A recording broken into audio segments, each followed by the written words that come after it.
7, 6, 5, 4, 3, 2, 1, 0.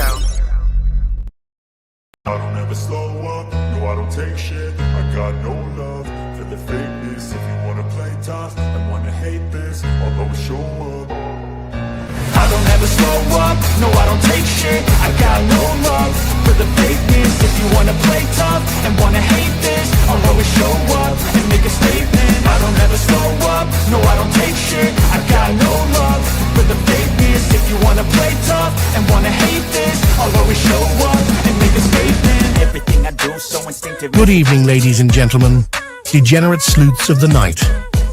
We gather to boldly go where others have refused. Welcome to the DT show, you salty mofos.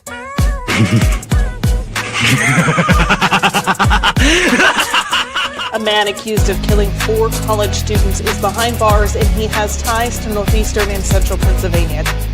State police say 28-year-old Bryan Kohberger was arrested this morning in a home in Chestnut Hill Township. I can't find any case law that would support that idea. That somehow a warrant would be needed for DNA left at a crime scene. We are expecting to learn more about the allegations against the girlfriend of a Boston police officer who was found unresponsive in the snow Saturday morning. I-Team sources say Karen Reed was in a relationship with John O'Keefe. She's facing charges including motor vehicle homicide and manslaughter. So, the Commonwealth just provided the court with information that causes me grave concern. The implications of that information may have profound effects on this defense and defense counsel.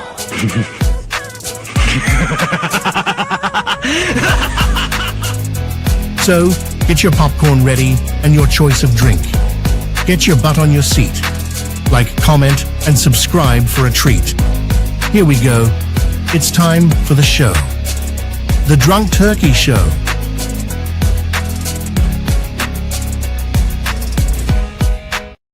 What is up, everybody? Welcome back to the DT show. Welcome. I hope you guys enjoyed that new intro. I worked all day on it with one hand. Also, my left hand is still out of commission from the injury that I had. I had some physical therapy today. It was actually moving a little bit looser, but they've changed the wound up a little bit, the way we dress it, and I can feel it more. I can feel the juices, so to speak, moving around there with the wound. It's probably the size of a I don't know, maybe a golf ball now. When I first got my injury, went through surgery, I had a hole probably the size of a softball. It's shrunken tremendously now. It's looking really good, but still have a lot of difficult time moving it around, moving the hand, but I'm getting better, about 30% there. I appreciate the nice intros. Thank you guys so much. Had to change it up a little bit. Let's see. Well, I want to say hello to everybody. Thank you for tuning in and welcome. Please hit that like button. Please hit the subscribe button. Ring that notification bell if you've not done so already. Also, guys, if you guys have been getting, not notified of the lives, I know I've seen a few times where some folks have said, hey, I'm subscribed. I have the notification rung. I'm still not getting notified. Make sure you hit the like button. When you hit the like button, that helps the algorithm. That helps also YouTube know that you're interested in this content. So that way it's at the top of your list to notify you when your notifications do come on. And so without further ado, let's get into the content. We have 3 things that we're going to be discussing today. First, we're going to talk about Gene Hackman. Then we're going to talk about Jeffrey Epstein a little bit. And then finally, Bryan Kohberger. But let's start off first with Gene Hackman. He passed away, him and his wife, together in their New Mexico home. Let's see. Let's pull this up real quick. And we'll talk about this, and I'll let you guys know what my, thoughts are. We're also going to look at the affidavit. We're going to look at the we'll probably just read the affidavit. I'd say we'll listen to the 911 tape, but those on TikTok wouldn't be able to listen to it. And so we'll just kind of talk over on the on the probable cause affidavit. All righty. And so this is from the New York Post. It says that hold on, I went down a little bit too far here. All right. So Gene Hackman, wife Betsy, enjoyed dinner. So this is the last time they were out seen together, which was about a year ago. Fortunately, they passed away sometime in the last couple of weeks. Their bodies were found in I want to say a suspicious manner. So a couple of guys, basically some maintenance men, came over to the house to do some maintenance, looked through the door or the window, and saw one of them on the ground, contacted law enforcement. Law enforcement gets there, and they find Gene and his wife, Betsy, deceased. They've been deceased what looks like at least two weeks. From the sound of the maintenance men, it seems like the last time they made contact with the homeowners was going to be 2 weeks ago.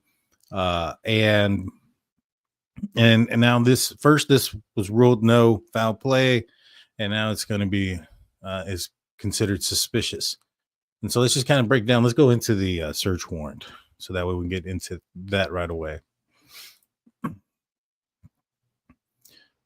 So let's go into it.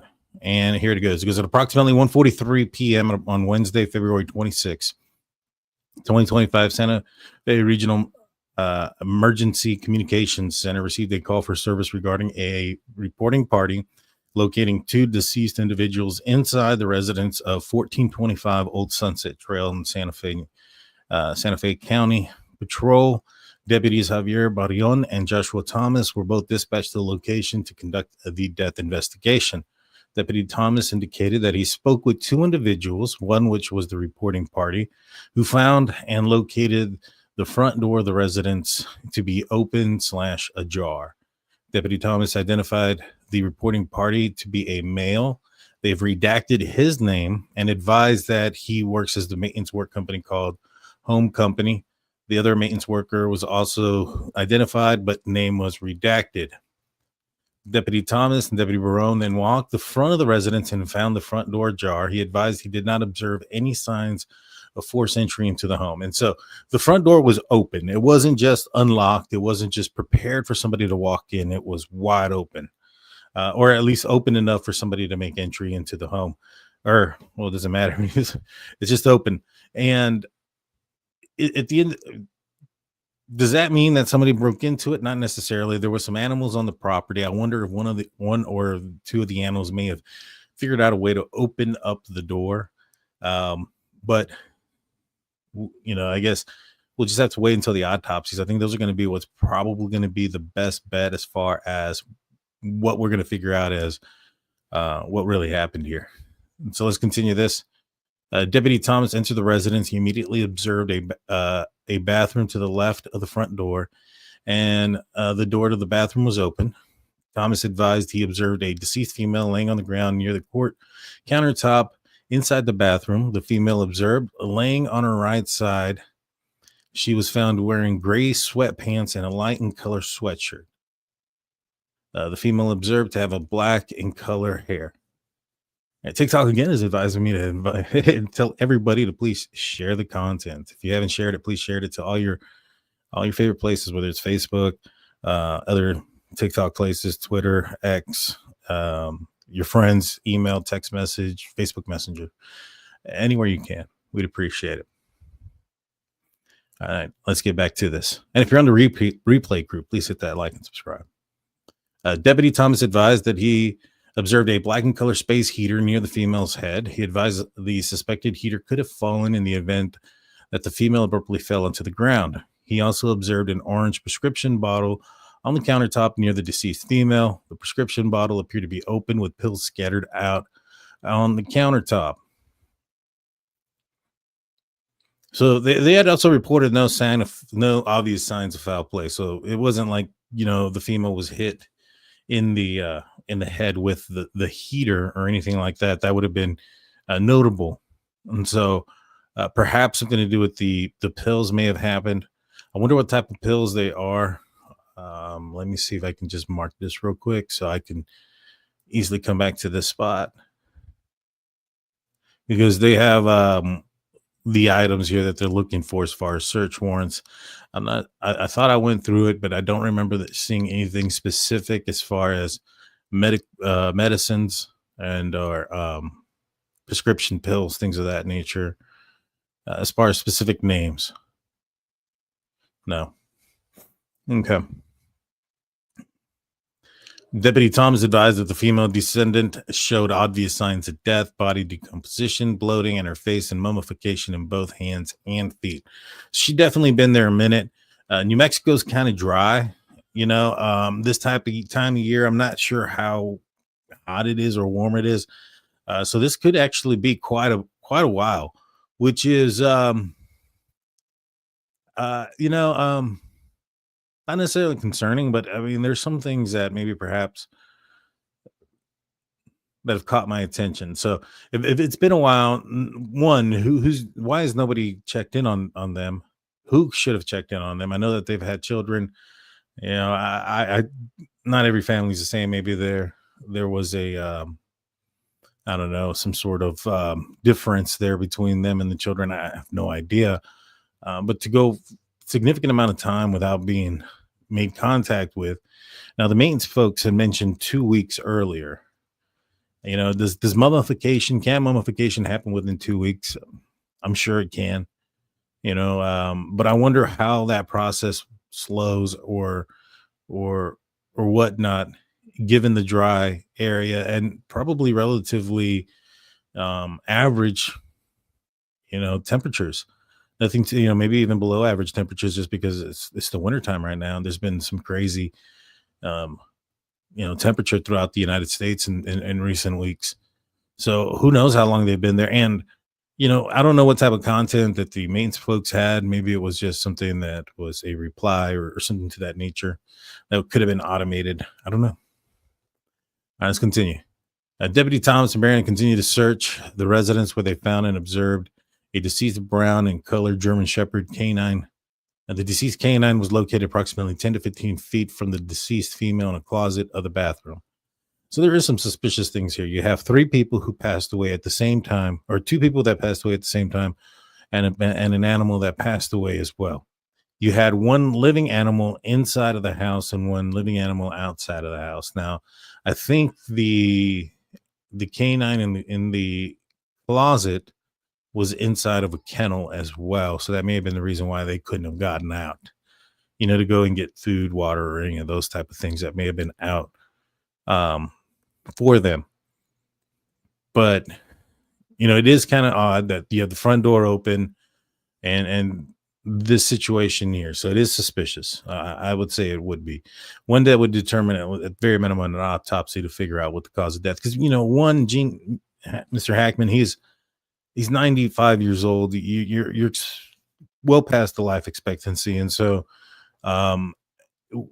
not that you would expect anybody to fall and collapse, but it would not be something that would be uncommon for a man of his age to fall and collapse at that age. But for that to happen at the same time as his spouse, who's in her 60s, that is suspicious.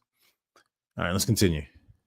Deputy Thomas and Baron then proceeded to clear the portions of the residence. In doing so, they observed a pair of feet and legs on the ground near the kitchen area. Deputy Thomas identified a male in the area of the home he believed to be the mudroom. The deceased male was found wearing a gray sweatpants and a blue in color long sleeve t-shirt, brown slippers, and walking cane. He observed a pair of sunglasses located in the decedent's left of his body. Based on the Deputy Thomas' training experience, suspected the male individual suddenly had fallen. Yeah, that makes sense. Definitely makes sense. I'm sure if there was like blood and things of that nature, or there's probably a lack of blood and things like that. So that's probably why there was no other sign of like blunt force trauma injury or anything like that to him as well. Deputy Thomas advised the male descendant showed obvious signs of death, similar to and consistent with the female descendant. There were 2 dogs located on the property, 2 other dogs located on the property. One of the healthy dogs initially observed near the deceased female inside the home. So one was, like I said before, inside the home. And the other healthy dog was observed outside of the residence. The officers searched the remainder of the property and found all the buildings and garage to be locked and secured. They did not observe any signs of forced entry into the residence, and they did not observe any indication of the residence had been rummaged through or items had been taken from inside the residence. Nothing appeared to be out of place while clearing the residence, which is what is in this affidavit. Yeah, but like, I don't want to start any rumors just by speculating.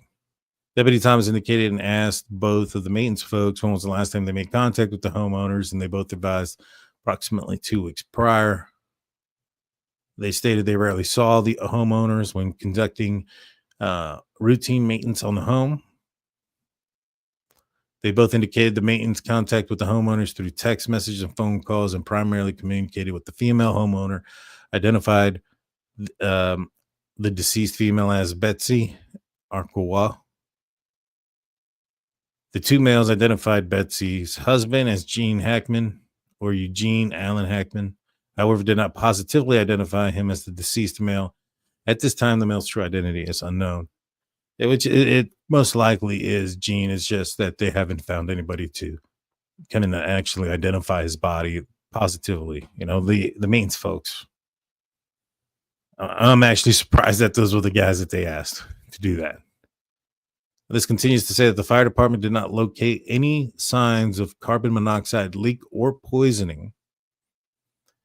They did learn, however, that the New Mexico Gas Company responded to the residence and was conducting an active testing on the gas line in and around the residence. As of now, there are no signs of evidence indicating that there are any problems associated with pipes in and around the residence.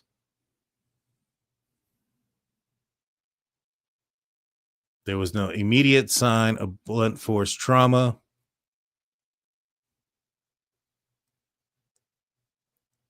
At this time, the manner of the cause of the death pertaining to Gene Allen Hackman and Betsy Arakawa, apologize for that, passing is unknown. The circumstances surrounding the death of the two individuals is to be suspicious enough in nature to require to be searched and investigation because of reporting party found the front door of the residence unsecured and open. Deputies observed a healthy dog running loose on the property, another healthy dog near the deceased female, a deceased dog laying 15 to 10 feet away from the deceased female in a closet in the bathroom, the heater being moved, the pill bottle being open and pills scattered next to the female, the male descendant being located in a separate room of the residence, and no obvious sign of gas leak. So that's basically the whole reason and purpose behind the investigation and the search warrant into those things. I think it's probably going to end up being something natural causes. It doesn't sound like anything was rummaged or anything like that. No blunt force trauma. So I'm going to have to wait for the autopsy to determine what that says. But it's going to be as of now, it's pretty eye-opening. It's not so cut and dry. It's not for sure one thing or another. I thought that I had read somewhere early on that one of the family members had mentioned something about carbon monoxide poisoning, but either that family member was wrong or I read that wrong and it was just probably something false off Facebook, or which is probably what ended up being, or just a mistake in totality. Let's see. Let's see what you guys are saying about this. We got a $3 super sticker from Robert. Thank you so much, Robert. We appreciate that. Could the Gene Hackman death of him and his wife be a self thing, pact? Like maybe he was terminally ill and him and his wife made a promise to go together. Just a thought. Maybe. I think that when you see something like that, though, typically there's like a note. There's something telling loved ones, something of that nature, video. And then maybe they found something, or maybe they're going to find something of that nature. But could be. She was found with a bunch, with pill bottles. Also, the other thing is, too, if this was some sort of pact, they usually would be together, right? Not one in one room and one in another. So this tells me One probably fell, maybe was having some issues, and the other went to the medicine cabinet to try to um, get something to help those issues and succumb to something themselves, whether it be a heart attack or something like that, cardiac arrest. I think the explanation for the unlocked or open doors because they didn't close all the way and locked it upon coming back in or out, going out. Could be. Could be. 9 days. They think because that's when his pacemaker stopped reporting. Interesting. A news source says that there was blood pressure medication. Yeah, maybe he said he's not feeling so great, and man, she got scared, and a bunch of different stuff could have happened. I mean, at the end of the day, it's all speculation at this point until we see the hey, what's going on, 12 Gauge? If you guys haven't checked out 12 Gauge's channel, go check him out. I was on his channel not too long ago. That was a great interview and great time that I had with 12 Gauge. Go check that out. Thank you. Most mad about the dogs left in the crate. That's what I had heard. Heard his daughter's done an interview. Maybe. Remember, there was a sheriff that was briefed on something. I haven't had a chance to watch it yet.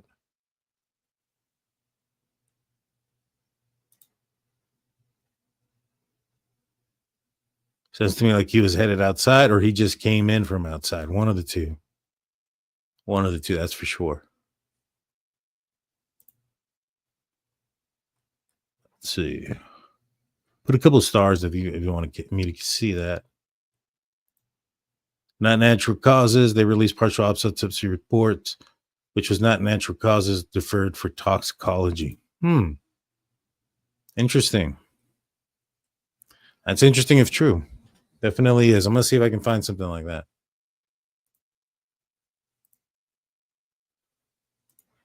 Yeah, let me pull this up real quick. This is his house.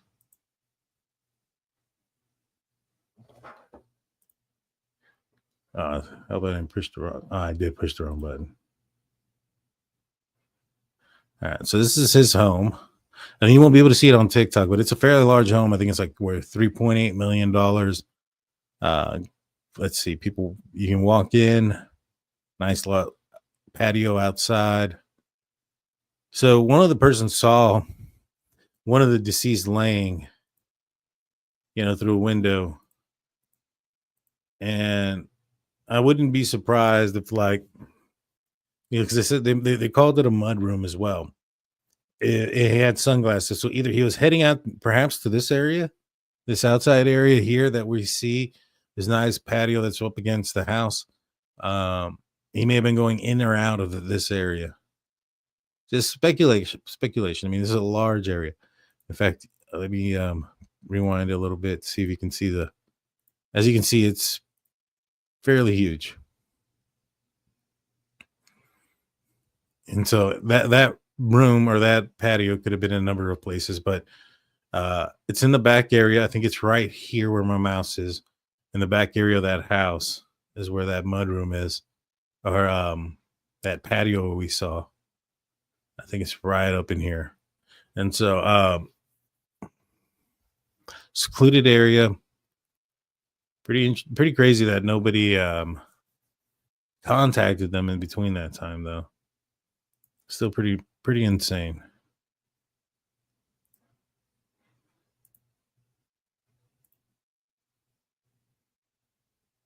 A couple other pictures. Wish I could zoom in on some of these. Beautiful home. This is from the top area.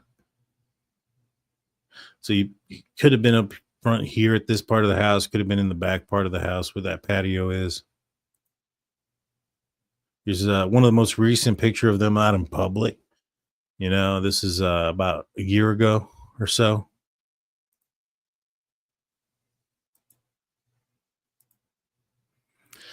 May he rest in peace. Him and his wife.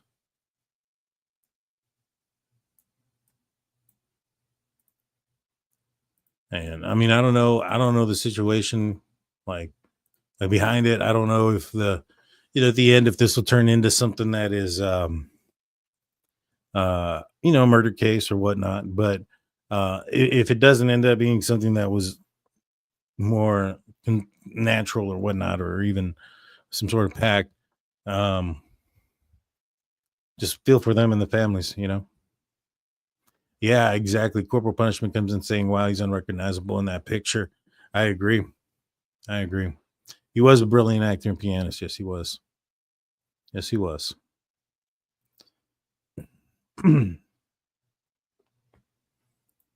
Nefarious. It could be. It definitely could be. It could be something that's nefarious. We'll keep an update on it. We'll keep looking into it. Definitely keep doing that.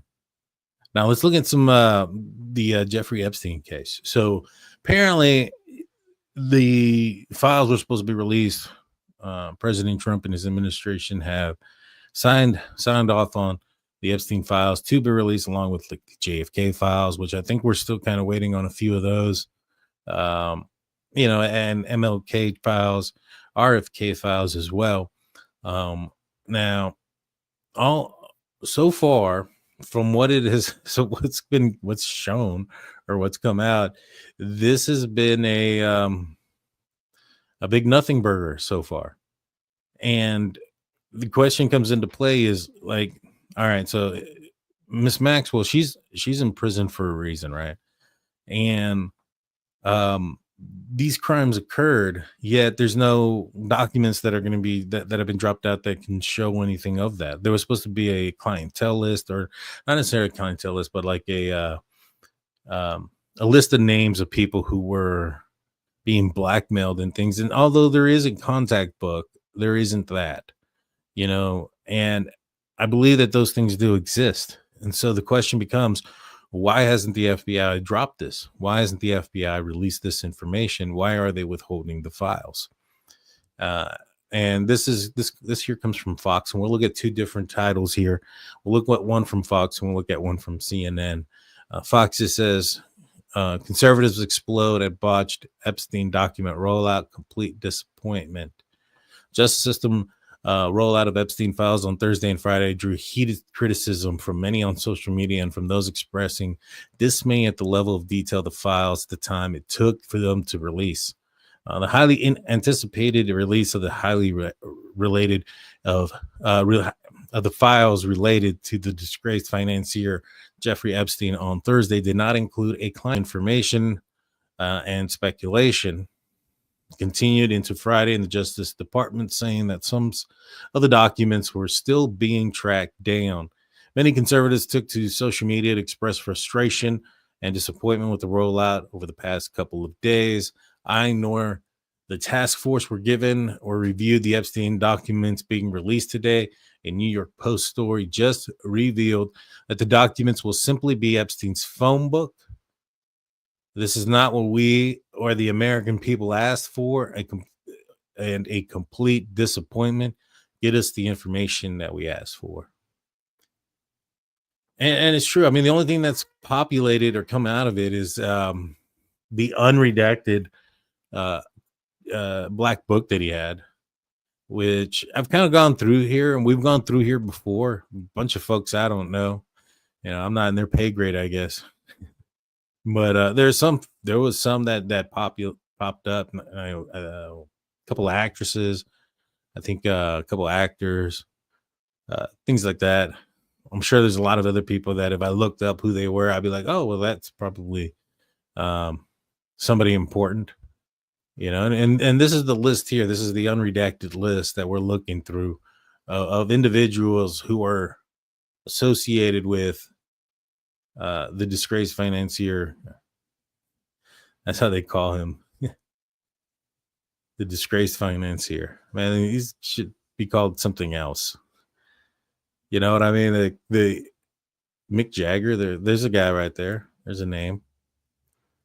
Yeah.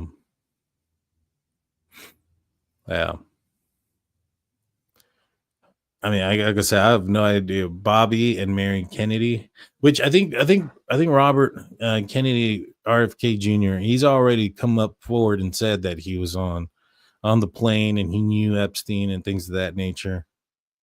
I think we also found out, because there was some flight logs that were dropped, that President Trump was on there a few times too, including with Maxwell and Epstein, both on the plane with him, which I found interesting. You know, is what it is. Let's see. Clinton was all over it too. Like a ton. But those are things that we all knew already. You know what I mean? Nothing extraordinary. And it's just flight logs. It's not like it's anything incriminating yet. Where's the incriminating stuff? Is what everybody's asking for. So if you want to go through it, I'll put it in the Discord. If you guys want to be a Discord member, hit the join button. I'll put out a link or a post for the Discord link after the show. I gotta remember to do that beforehand. But let's go back to the two different titles here. You have conservative explode at botched Epstein document rollout, complete disappointment, and then CNN comes up with mega media's Epstein conspiracy theory enters a dangerous new phase. And I read some of this already, and let's go through it. This is what happens when irresponsible media personalities hype a conspiracy theory only to see it unravel before their eyes. We're finding out right now. And so basically just that first couple of highlights of that, they're saying that the things that are involved with Jeffrey Epstein that are conspiracy or whatever, like everybody's wrong about it. Everybody's wrong about Epstein. It's not this conspiracy that he didn't have control over anybody. He got sweet deals, as far as when he did get convicted. He got a sweetheart deal, I think is what they called it, as far as his conviction. He's getting all these luxuries, and I think he's even been thought of as potentially an informant. All these things are happening for him, and he has no connection to anybody of a high ranking. What they're trying to do is throw, the fact that Bill Clinton and a lot of other high profile persons in his administration and other administrations that are that have been in place have a connection to him and what they were doing on that island. But they go in here again to just try to completely, like, it's one side, it's both sides of the aisle, right? But it's like one side is like really, really far on one end, and the other one is far on the other end. You just wish you would just get the truth. You know what I mean? Instead of this back and forth stuff. But let's see. Many versions of the conspiracy theory have asserted the government is covering up a list of powerful men who also commit heinous crimes. So as you can see, CNN is trying to say that that's a conspiracy and that is not true, that there aren't high government officials and powerful persons that have been associated with Epstein. This theory has often been shorthanded as Epstein's client list, even though the best source reporter on this beat, Julie K. Brown of the Miami Herald, said those who have worked with the FBI on the case for decades say there's no evidence Epstein kept a ledger or a list of clients who were involved in his sex trafficking operation. Well, I mean, just because he didn't keep a ledger or a list doesn't mean that those people weren't involved in it. You know what I mean? This is just trying to say, oh, well, because there's not a list in his possession, that this must not all be true. Let's see. Nevertheless, President Trump, who was friends with Epstein decades ago, talked during the 2024 presidential campaign about potentially releasing more governmental files on the disgraced financier. While Trump wasn't fully committal, you don't want to affect people's lives if it's phony stuff in there. He said on Fox last year, he signaled his administration would probably open up the records, and that's what Attorney General Pam Bondi sought to do earlier this month, saying Trump directed her to review government files about Epstein and provide transparency to the public. As the New York Times observed, it was a moment that said much about the Trump administration. Bondi and the FBI director, Kash Patel, chose to prioritize a long concluded case to assuage conservative media and observe core of Trump supporters who see the case as nefarious, unfinished business. It's an interesting stance, to stand on the side of Epstein here and say that's the position you want to be in. And it's just interesting, man. It's interesting. Right? That's exactly what I said. Financier, that's what they're calling them nowadays. It's horrible. Horrible.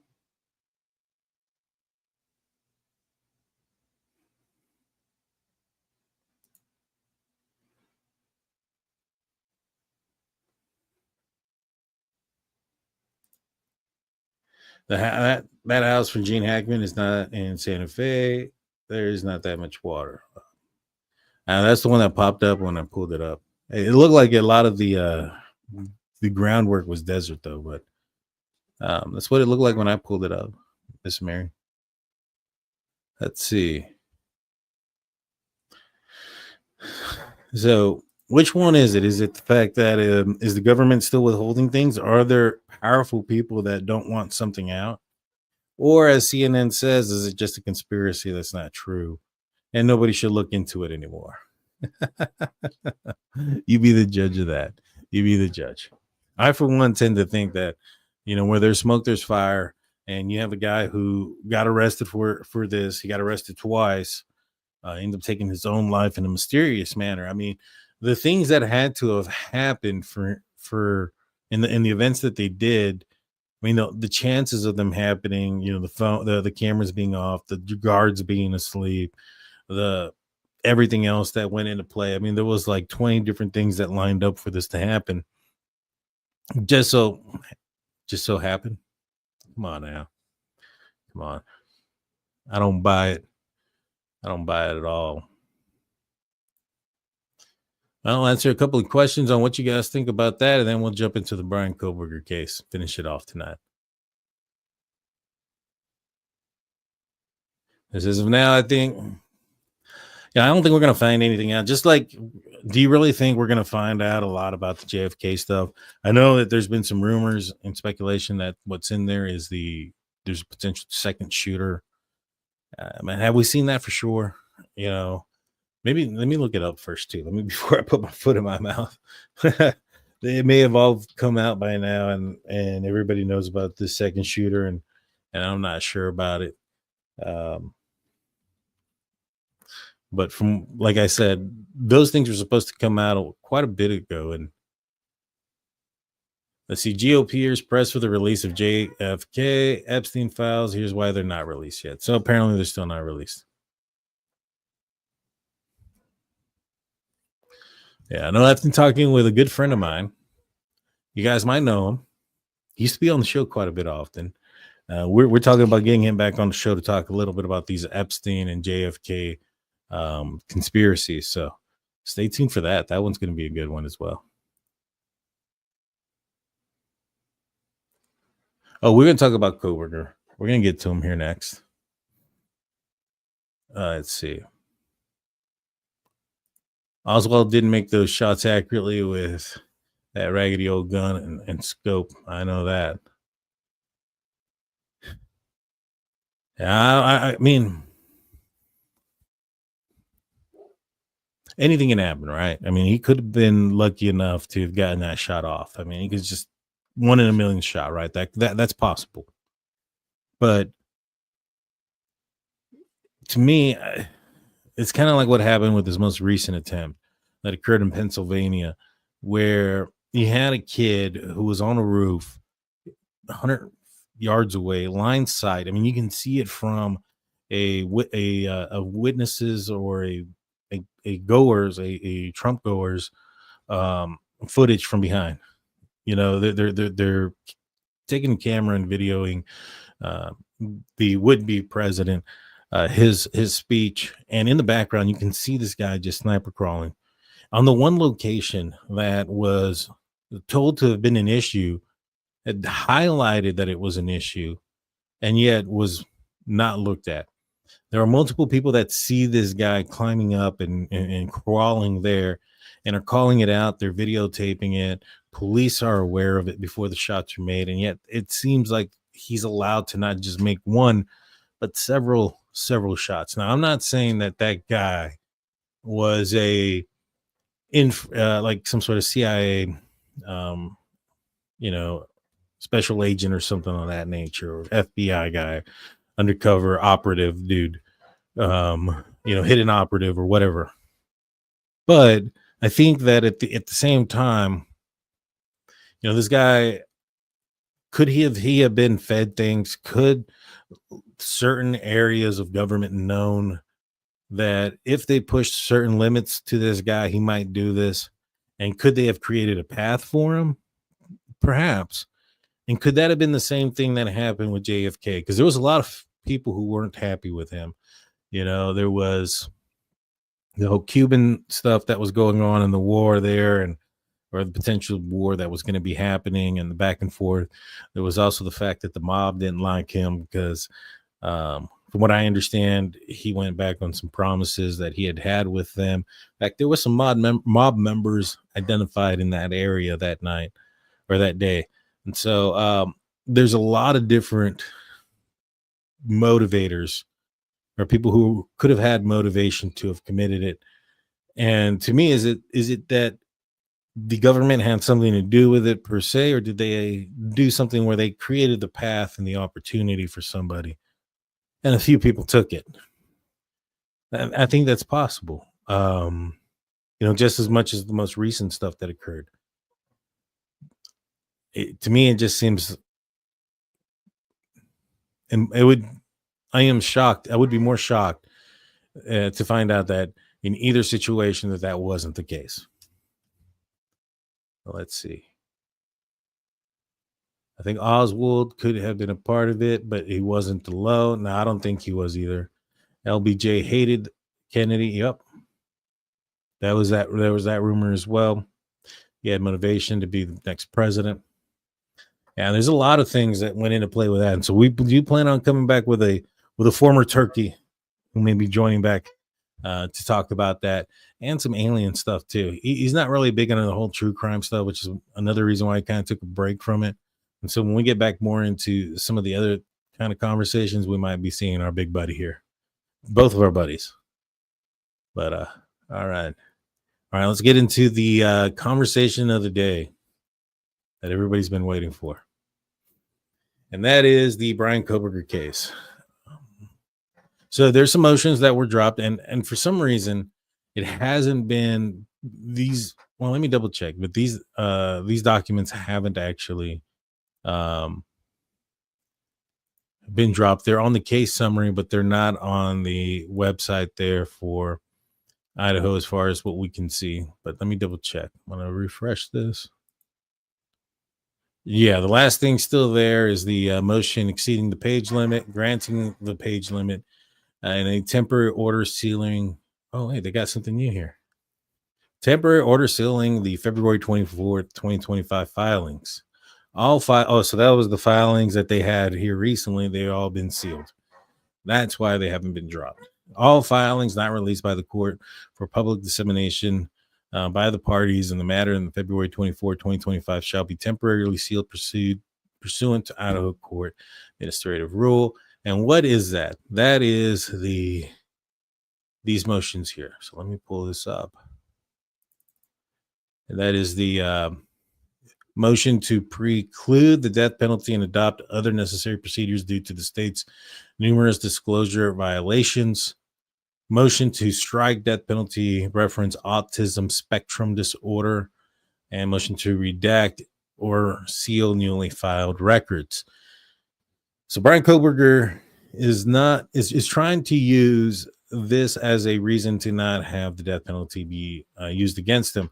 But when you do something like this, when you say, hey, I don't want the death penalty because I have this disorder, that is an admittance of doing the crime. You are admitting that you did the crime. You are saying that you committed it, but for this reason, you should not be responsible for it. This is as pretty much close to a confession as you can get, when it comes to a case like this, by saying, I was not responsible for the actions or whatever because this is the way I was acting. Now, could it be that they're going to try and say that when the state brings in their witnesses that are going to talk about how Bryan Kohberger was mistreating them in some way or another, like let's just say, for instance, they bring in a witness who says that he was following them, acting inappropriately, using verbiage or language that wasn't appropriate, some of those type of things. We'll keep it very generic. And are they going to try to bring in this psychologist and say, well, the reason why he was acting that way towards these people weren't because he was a crazed, killer or anything. That's because he was on the spectrum.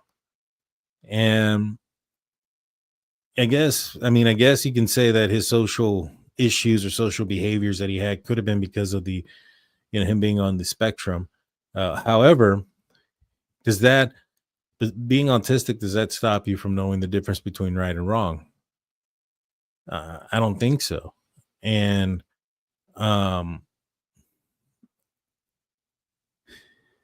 if they're, I just don't get how they're going to try to use that and say, all right, well, we're going to say that he's autistic and that's the reason why he was acting this way towards these people that are not the victims, right? This is because you can't use this as a defense you can't use this as a defense. So maybe they're going to use it as a reasoning behind his actions towards other people to try to, but I mean, even I don't know how that's going to sit in court. Like, what are they going to say? They're going to say, all right, Bryan Kohberger was, the state's going to get a witness to go up there. They're going to say, all right, who are you? What is your relationship?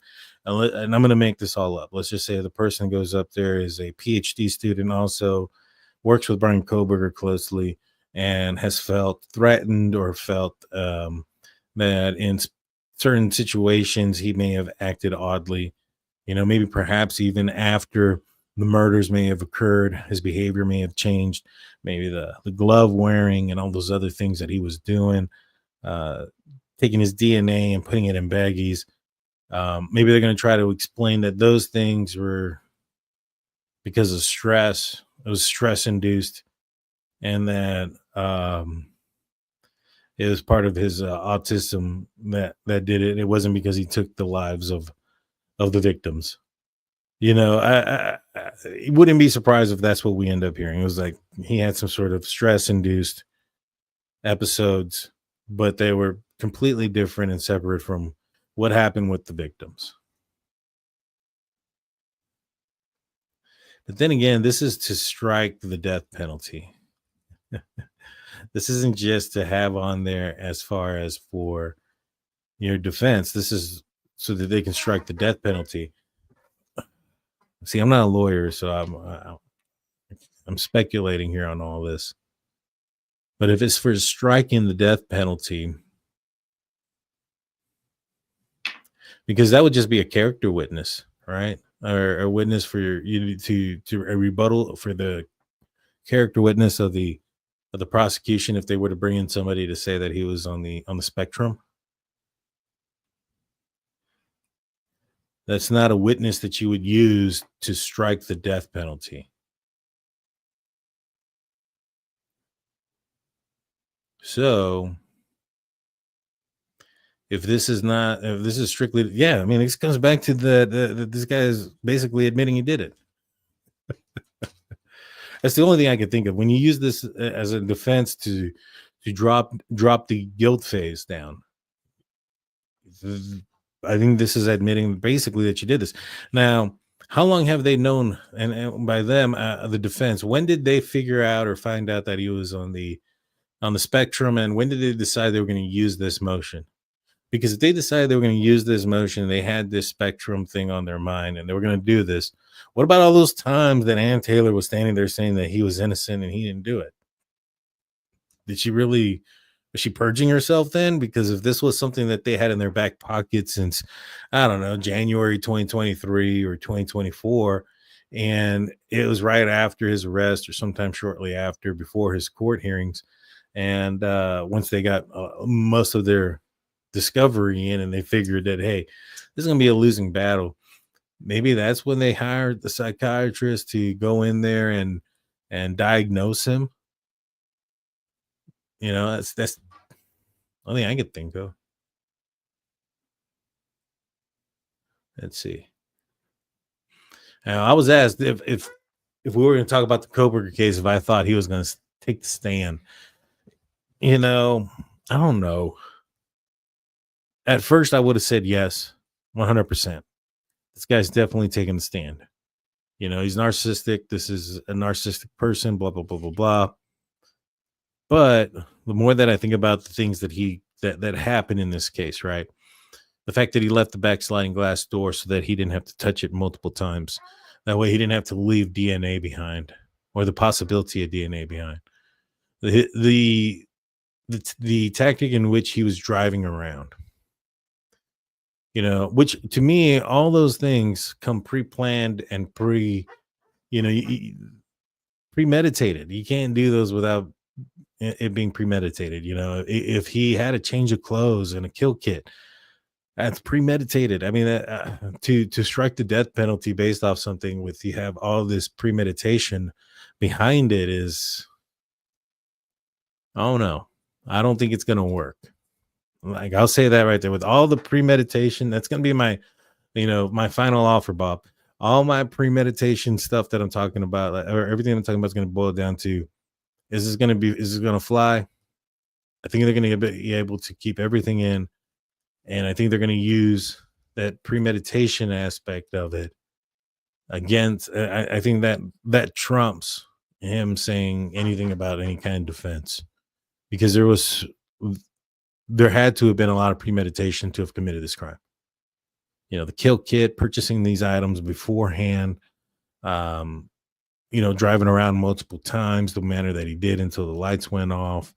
You know, what did he do? He secretly, he snuck into the house. There was no, nobody provoked him. Nobody did any of those things. These people were sleeping. And so, yeah, I don't think it's going to work. I don't think he's going to, it's going to have any impact on anything.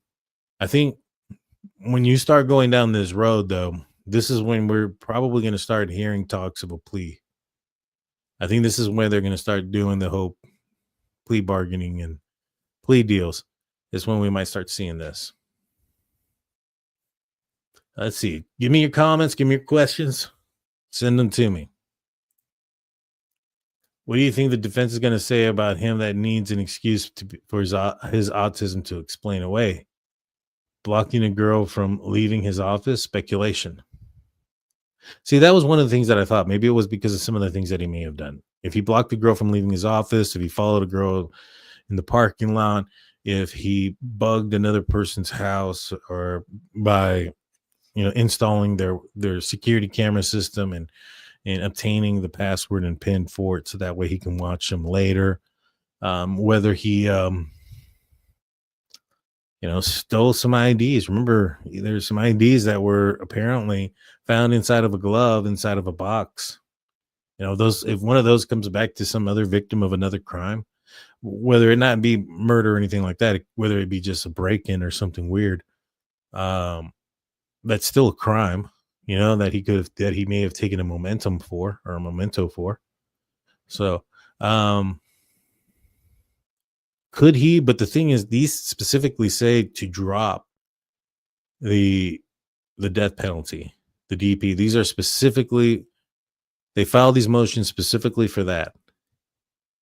And so I don't think that you can argue. I don't think it's going to come up with those situations, or maybe it will with those situations, but their argument is for the guilt phase to do the death penalty.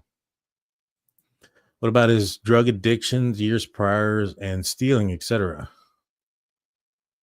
Yeah. Well, I mean, when you look at his history of everything that he's gone through, even the words that he mentions, or not the words that he mentions, even the words that he writes down, and some of the things that he talks about when he was referencing his mindset and how he had a lack of feelings and remorse and things of that nature.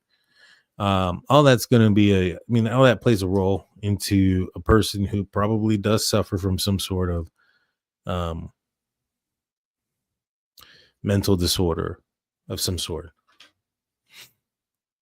this crime show premeditation, and he knows right from wrong. So even if he has ASD, he still knew what he was doing was wrong. I agree 100% on that. 100%.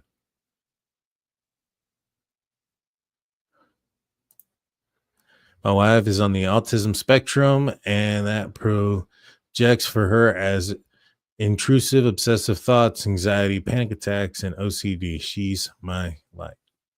My oldest daughter, my nephew are both on the spectrum, and yeah, no, I'm familiar. You know,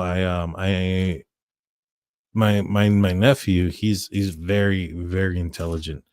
He I think they're gonna skip him a couple of grades. And so I know that some people say, oh, you know, the autism, how could he have been smart? Yada, yada, yada. I know for a fact that you can be very intelligent and still be on the spectrum. But as far as like knowing right and wrong, he knows right and wrong. My daughter knows right and wrong. They know what they should and shouldn't do. There's no excuse like that. Defense has to accept mental illness evidence into mitigation at least 90 days ahead of trial. I say Eighth Amendment mitigation, in my opinion. Thank you, warning label. Did you change your little, what is that, like your icon or whatnot? Looks good. Looks good. Autism is just to get rid of DP. Yeah. So I mean, exactly. So they're just using that for this part of their trial. So I think you're onto something there, Miss Nina. I think you're onto something there. Let me see if there's anything here on the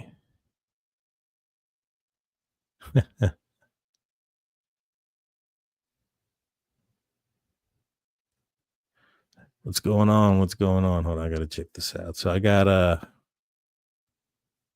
reading some of the comments here. What's up? Elwood. Let's see. Just looking up at the TikTok, see if anybody has commented here as well. Thank you guys. Appreciate you guys for following there as well. So all in all, I mean, I just don't see that this is going to go very far. I don't think a lot of the things that Bryan Kohberger's defense team has been throwing out is going to go very far, to be honest with you guys. And I think that unless he pleads out, this is going to happen in, was it August? This is happening in August. Chloe says, motion to strike the DP based on the diagnosis is completely separate from how they will use this diagnosis for mitigation. SCOTUS says no DP for several intellectual disabilities, IQ 70 or less. This guy's a PhD student at Washington State University and graduated with a master's degree. I'm sure his IQ is higher than 70.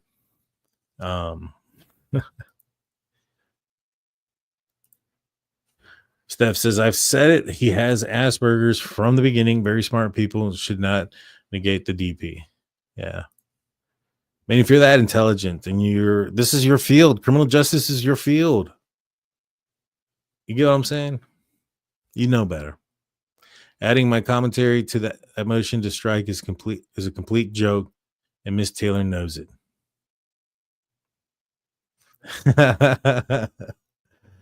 True crime editor comes in saying his IQ is at least 71. So many people that speak on autism know nothing about it. Probably. Steph C, are we still on for this weekend? I have a lot to say about BK and GH.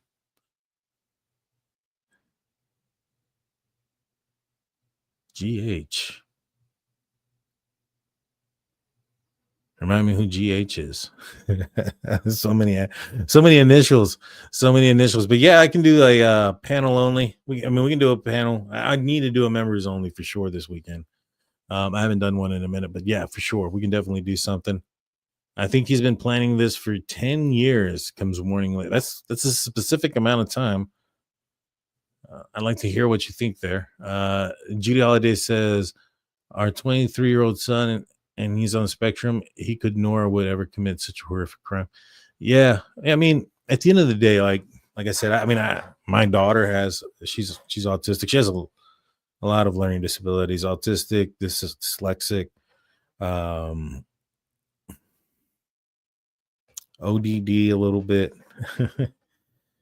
She's doing a lot better now, but when she was little, she was a little bit of a handful. I'll be honest. And school and stuff, it was a balancing act, with her, and she's graduating this year, so I'm very proud of her. Very, very proud of her. But it was a ride. It was a ride, that's for sure. My nephew, he's young, but they have him I think they're gonna have him skipping grades. Very, very intelligent, but it's in the genes. That's what I keep telling people. It's in the genes. He gets it from his uncle. All that intelligence, he gets it from his uncle. If it's Gray Hughes, I've never spoken to Gray. If that's GH you're referring to, I've popped in and say hello, but I've never asked him to come on the show. I mean, he's welcome to come on. I need to get in. I'd like to talk to Gray Hughes. I think he's a very intelligent man. He gets a lot of things right. I think he's probably also on the side of a lot of the things that I say. I don't watch him a lot. I think I popped in there a couple nights ago, say hello, and that was it. But yeah, I mean, I'd be down to talk to Gray Hughes. He seems pretty cool. Let's see.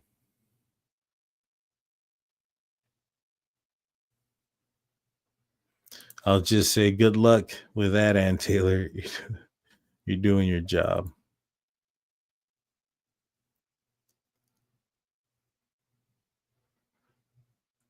Oh, Gene Hackman. Yes, Gene H. Jesus, I was talking about it earlier. Yes, we can talk about GH, Gene Hackman. That's a new one. I haven't heard him called GH, but now I feel like I go fool, given that's what the topic of today's show was.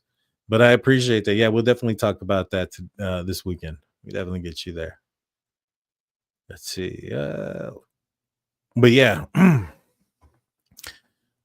Let's see. But with that being said, guys, I think that's going to be it. I mean, I don't think it's going to go anywhere. The defense's motion here for striking the DP, I think that's going to go as planned. I think if Bryan Kohberger wants the death penalty off of this, he's going to have to do one thing, and that is going to have to be a plea. And I'm not sure if the state is willing to do that. They may have just enough evidence or a lot of evidence that we don't know about. They've been awfully quiet. They've been awfully secretive, maybe for a reason.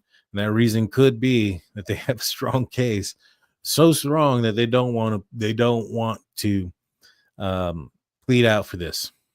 But we'll find out. We'll find out soon. Let's see. But with that being said, guys, I hope you guys have a great night and a safe week. Saturday or Sunday, so it's already Friday. I forgot this is the weekend. Probably be Saturday. I'll be doing my members only. Check this out because I'm putting it right now on the deal here. On the community post, a members only Discord with the members link. So that way you can also hang out with us there, but you also can check out the members show on Saturday. And so with that being said, guys, I'm out of here. Y'all have a great night. Peace. Until next time. I don't ever slow up, no I don't take shit. I got no love for the fakeness. If you wanna play tough and wanna hate this, I'll always show up. I don't ever slow up, no I don't take shit. I got no love for the fakeness. If you wanna play tough and wanna hate this, I'll always show up and make a statement. I don't ever slow up, no I don't take shit. I got no love for the fakeness. If you wanna play tough and wanna hate this, I'll always show up and make a statement. Everything I do so instinctive. Good evening, ladies and gentlemen, degenerate sleuths of the night. We gather to boldly go where others have refused. Welcome to the DT show, you salty mofos.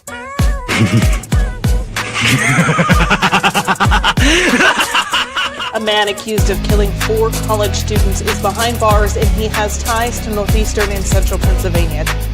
State police say 28-year-old Bryan Kohberger was arrested this morning at a home in Chestnut Hill Township. I can't find any case law that would support that idea. That somehow a warrant would be needed for DNA left at a crime scene. We are expecting to learn more about the allegations against the girlfriend of a Boston police officer who was found unresponsive in the snow Saturday morning. I-team sources say Karen Reed was in a relationship with John O'Keefe. She's facing charges including motor vehicle homicide and manslaughter. So, the Commonwealth just provided the court with information that causes me grave concern. The implications of that information may have profound effects on this defense and defense counsel.